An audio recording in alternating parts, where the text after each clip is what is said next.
Hello, welcome to your strap series. Today we are going to work bridge. And this is sort of a building technique of bridge to get you to lift up into wheel. It supports the pose for gaining more muscular strength within the glutes and the hamstrings while keeping the shelf of the shoulders underneath you. So go ahead and take your strap and then you'll place it into that nice accountable loop. And we want the loop to be about like a 2 to 3 inches of a loop. So it's pretty small for loop's sake. Could it be bigger than this? Absolutely. But it doesn't really need to be, as long as you can get your foot through it and your hands to grab a hold of it. So you'll take that and then place it. Let's do the right foot first. So you'll place that loop around the right foot. Move the strap tail off to the side just so that it's not in the way. And then go ahead and lie down on your back so that you can prep for bridge. As always, when we're doing bridge, we want to make sure that we're engaging the hips and the glutes and that we're not back bending. So a lot of times when people come up into bridge, the ribs jut out and the chest comes up onto the chin, so it looks a little bit more like this position. So if I was to look down the bridge of my nose, I could see my ribs and my belly, but I couldn't really see my thighs. And that is because I'm arcing at the mid back. The low back is not engaged.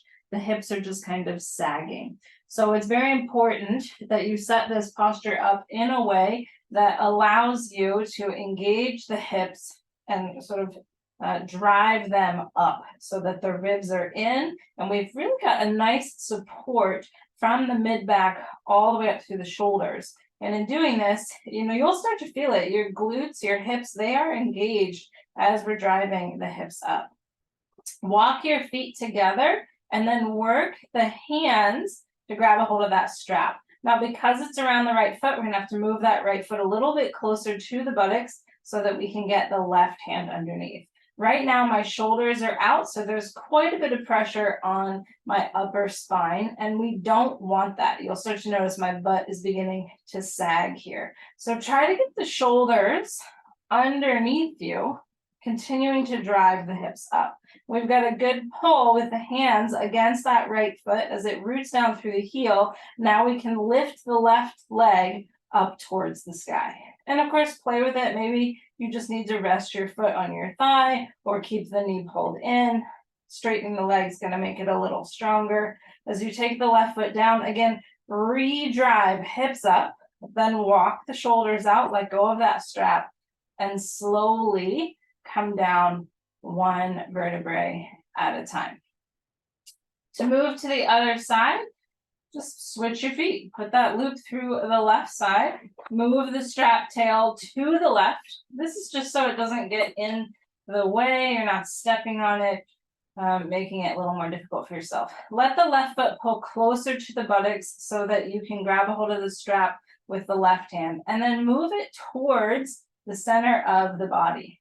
In this way, as you lift the hips, you can work the shoulders underneath you, grabbing a hold of that loop with both hands. And then you can scoot the left foot forward as much as you need to in order to drive down through the heel. Recommit to the lift of the hips, squeezing the butt, and then start to lift right leg, maybe straighten it. So I've got a lot of pressure pushing down through the triceps, into the left heel, squeezing the butt, then relax those shoulders, let go of the loop, and come down. So that is bridge to help you. It's a one-legged bridge, Ekapada, and it is, again, to help you lift and utilize the strength of your glutes and your hips so that when you move into something like wheel later on in your practice, you can drive from those major muscle groups and really work the significance of the postures, whether it's bridge or wheel. So go ahead, give that a shot, see how it works for you. Let me know if you have any questions or comments. Feel free to drop them below or reach out to me directly, and I will see you for the next one.